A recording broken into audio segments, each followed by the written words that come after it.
Hermanos, todos, creyentes y no creyentes, nos enfrentamos, mejor dicho, escuchamos, queremos escuchar lo que nos dice la palabra de Dios. Ya estamos en la tercera semana de Cuaresma del año 2018. Es 4 de marzo, domingo. El vídeo es para nuestro orden el 93 y el ciclo de la Iglesia Católica, la liturgia. Ya sabéis que hay 3 ciclos, el A, el B y el C, pues el B.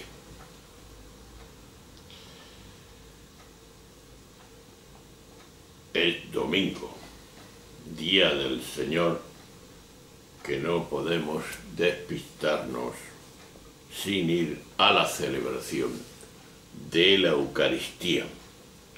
No de la misa, sino de la Eucaristía, del compartir. Oraciones, alabanzas y comida. En definitiva, compartir.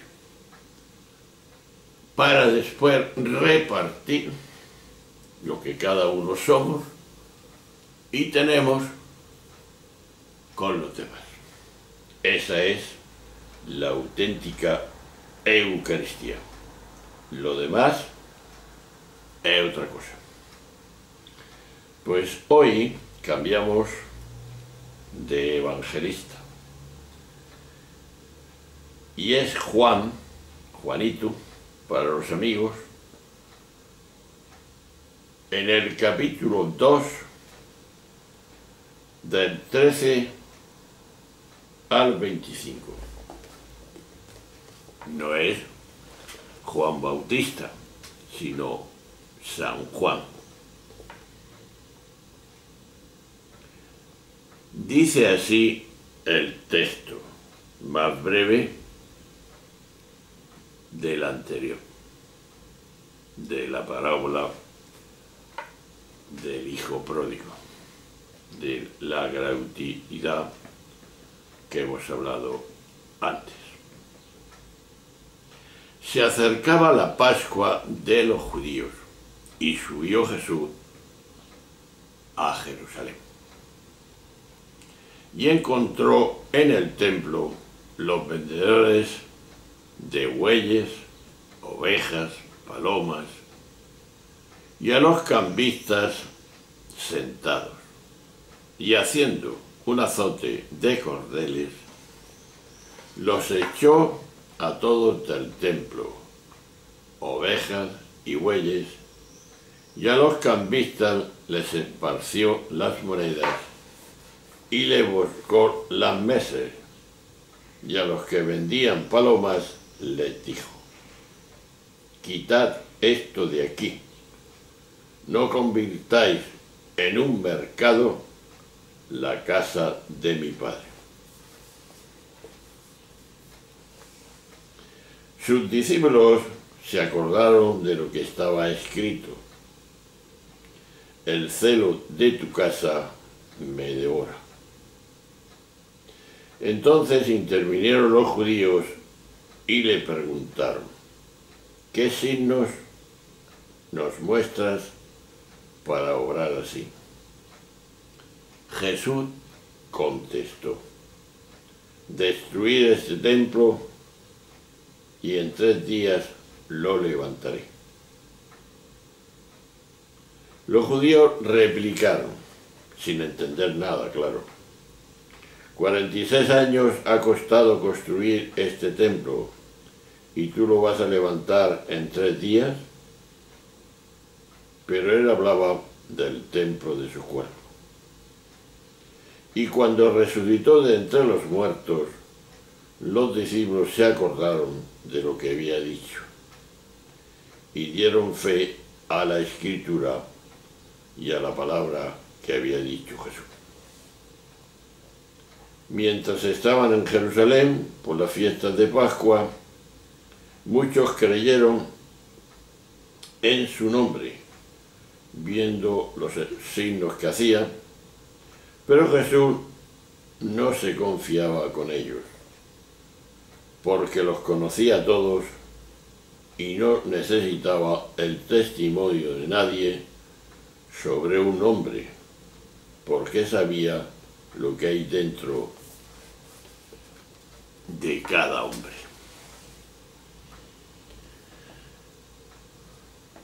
Veamos este misterio. Parece claro que esta actuación de Jesús tuvo mucho que ver con su muerte, como si hubiera sentenciado ya su muerte al actuar de esta forma, y sobre todo en el templo, en un conflicto que entre Jesús y las autoridades religiosas que fue increciendo. El episodio del templo aparece como la gota que colma el vaso,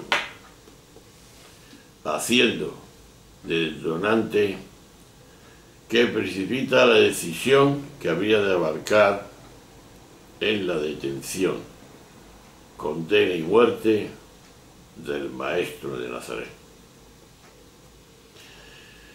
Aquí surge una pregunta: ¿en qué consistía exactamente la gravedad de ese hecho? Veamos.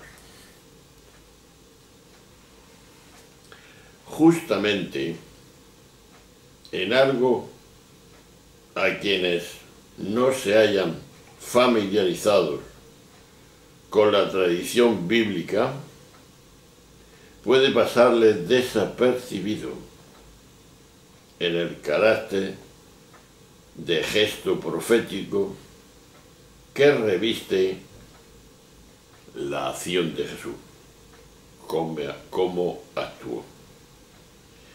Porque no se trató de una purificación del templo.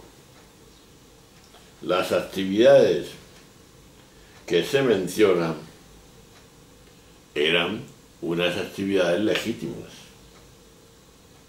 sino de algo más radical. Eran legítimas porque, pues eso, que para los sacrificios que se hacían de animales y tal, había que venderlos y tal, y para que el templo se autofinanciara. La gravedad del hecho era esta. Justamente en algo a quienes no se hayan familiarizados, digo otra vez, con la tradición bíblica, puede pasarle desapercibido en el carácter de gesto profético que reviste la acción de Jesús que hemos dicho antes.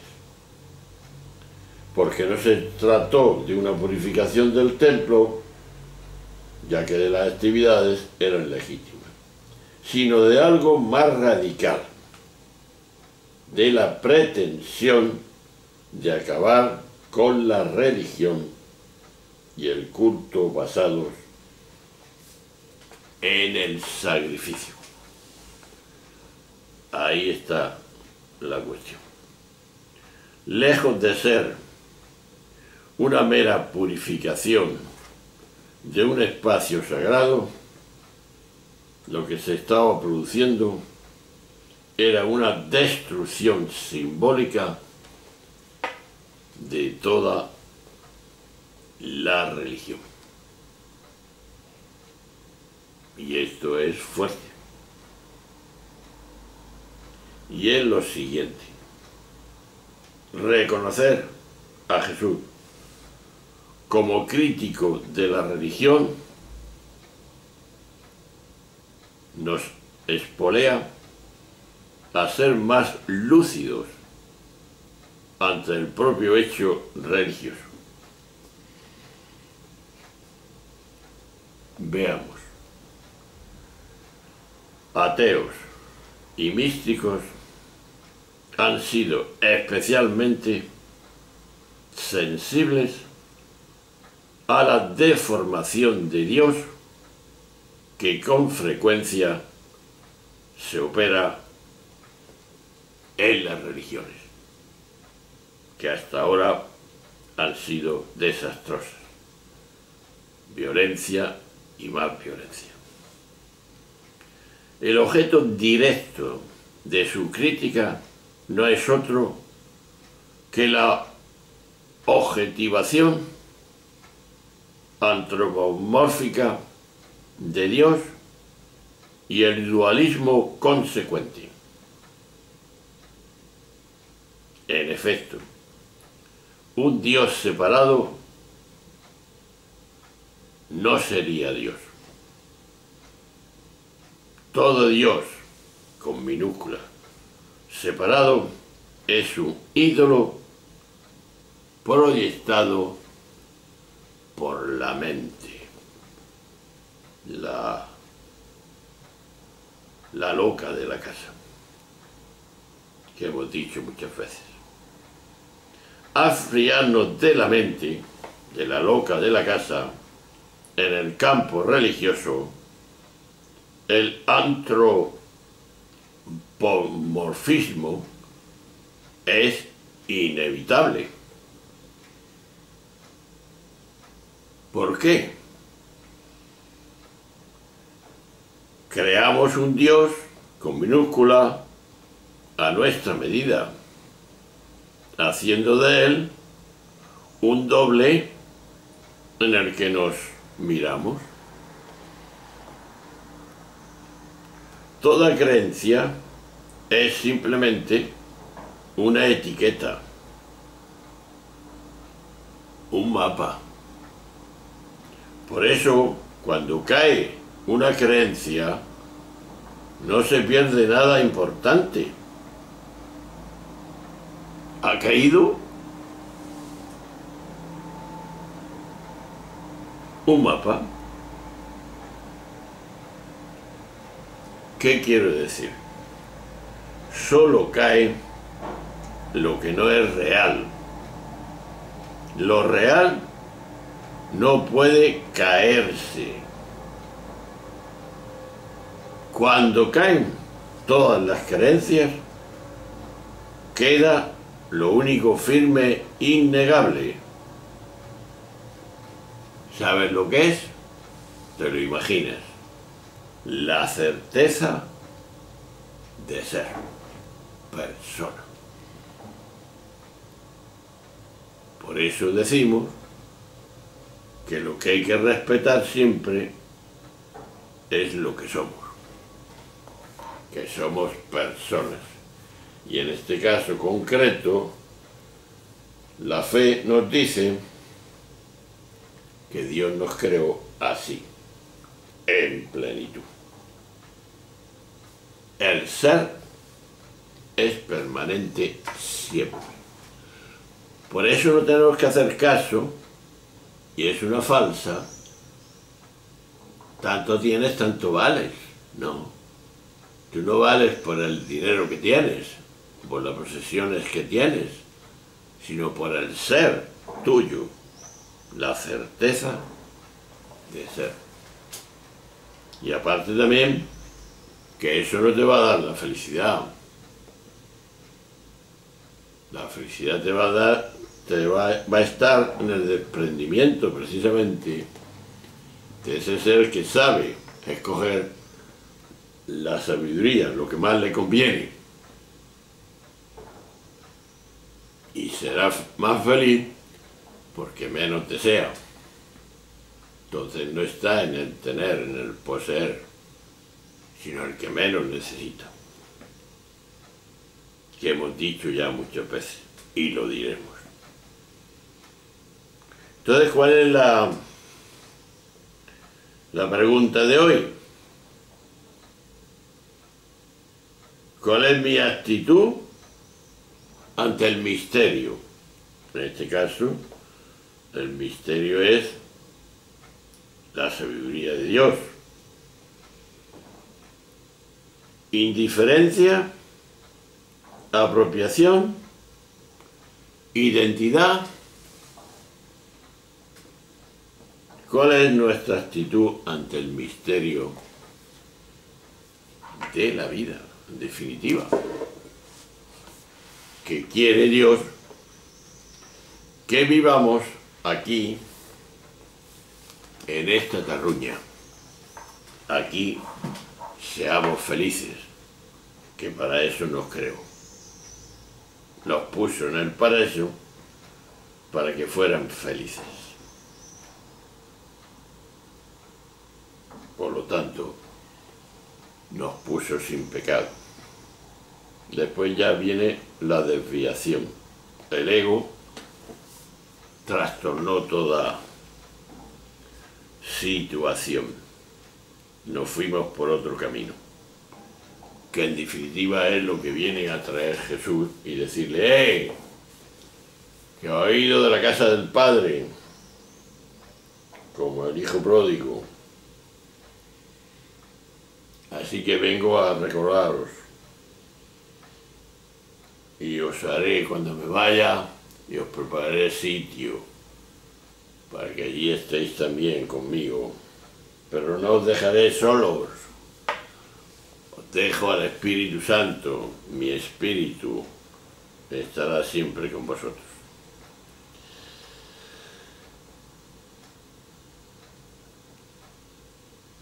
Pero pisemos tierra, eso nos dice la psicología y también el pensamiento de lo que debe ser Dios para el ser humano.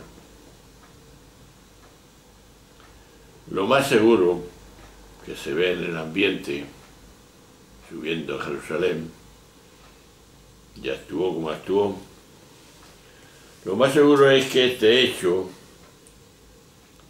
sucedió en vísperas de la pasión. Es decir, cuando lo iban a condenar. Como indica los sinópticos. Juan, que es el que nos ha relatado el relato, y valga la repetición, Juan lo adelanta,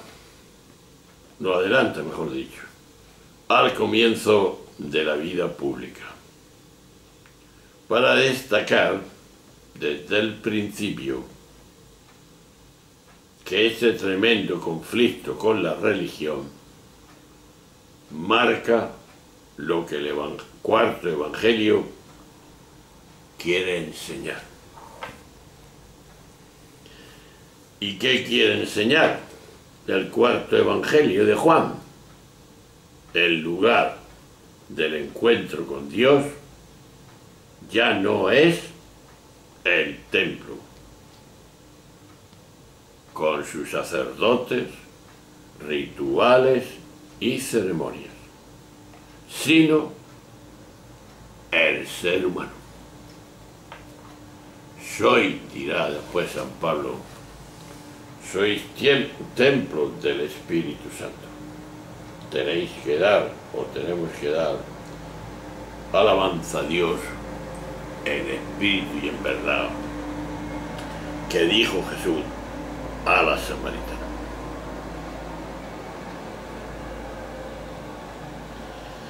O sea, a Dios no se le encuentra ya en la sacralidad de las relaciones religiosas, sino en la laicidad de las relaciones humanas, que después concretaremos, que es la bondad, que es la misericordia, que es el perdón, que es en definitiva el reino de Dios, que queremos vivir aquí ya, en la terruña. El amor y la justicia.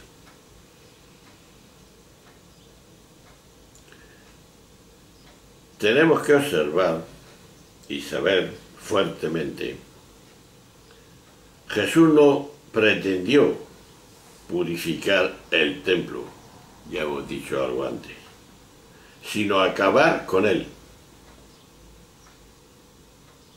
Cuando las autoridades religiosas, los judíos, piden explicaciones a Jesús, él responde: destruir este templo y en 3 días lo edificaré o lo levantaré. Ellos no entendieron, pero él se lo dijo y se refería, así lo dijo, a su persona, que lo iban a matar y que después Dios lo iba a resucitar. Iba a premiar el ser fiel a su palabra, la de Dios, a su paz. Y vencería lo que ya proclamó en la creación, de que seríamos eternos. Es decir, la muerte, tenemos que pensar que es un paso, es una forma más en la vida, pero no es el camino.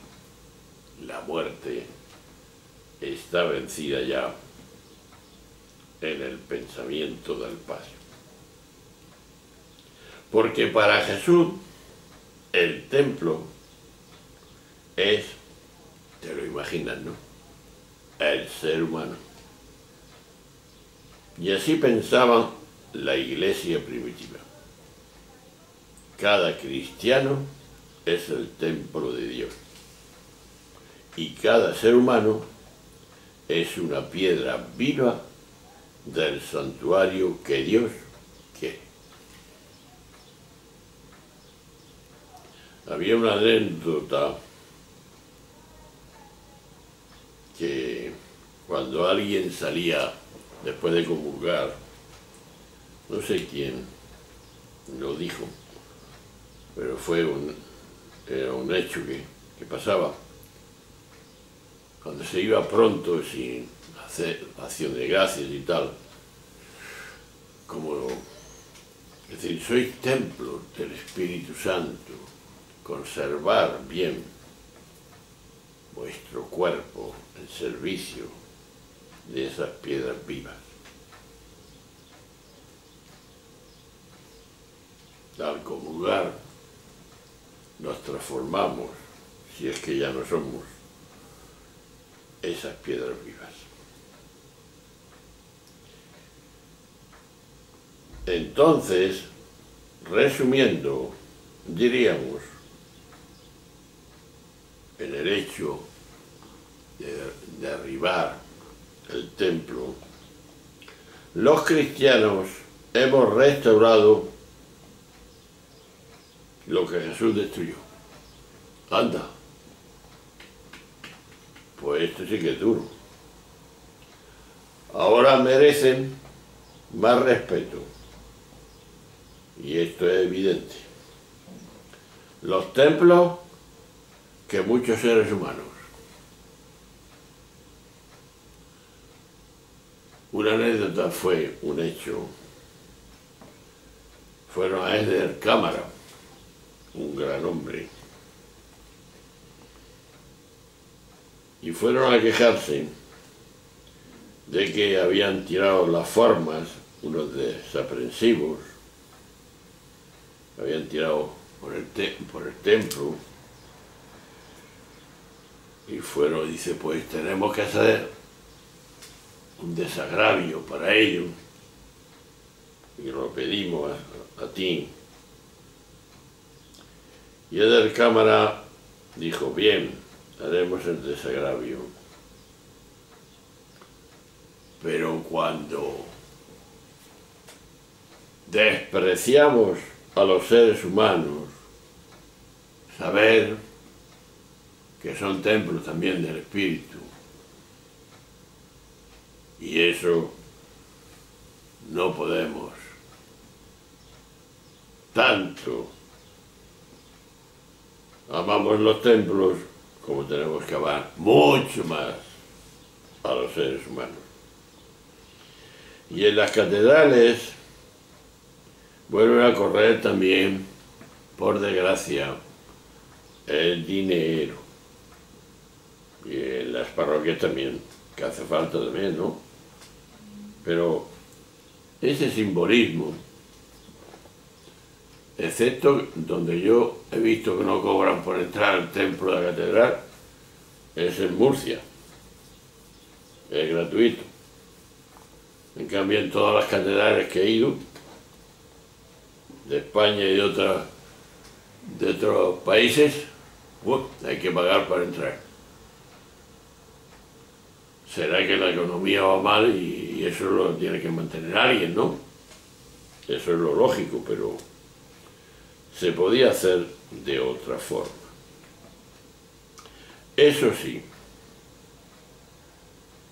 sabemos hacerlo. Con unas liturgias observadas al pie de la letra, por pesadas e insoportables que resulten, aguantamos. Y da la impresión de que en Roma preocupa más el ritual que el mismo Evangelio. Aunque con este Papa, Francisco, la cosa está cambiando. Porque este Papa cree, por su actuación y por sus palabras, en el Evangelio. Sin duda alguna, en la Iglesia, la religión ha llegado a tener más importancia que el Evangelio. Y eso es un gran error. Porque estamos haciendo lo mismo que hacían los judíos con el templo y toda su... que Jesús se cargó al templo. Pues bien, ahí está la pregunta. ¿Cuál es mi actitud ante el misterio? Indiferencia, apropiación, identidad. ¿Cuál es mi postura ante el gran misterio que en definitiva es Dios? Bien, pues ahí estamos, un poco largo hoy, pero que hacía falta saberlo, aunque tal vez ya la habías oído por otro camino. Bueno, pues nos veremos en el próximo lunes de la tercera semana de la segunda semana que terminamos y empezamos la tercera de Cuaresma. El lunes siguiente será lunes ya de la tercera semana de la Cuaresma, la preparación de la Pascua, de la muerte y la resurrección del Señor, que tenemos que recordar para poder mejor vivirla, no solamente litúrgicamente, que también es bueno, sino conscientemente y comprometidos con aquello que hacemos y celebramos. Un abrazo, hasta luego.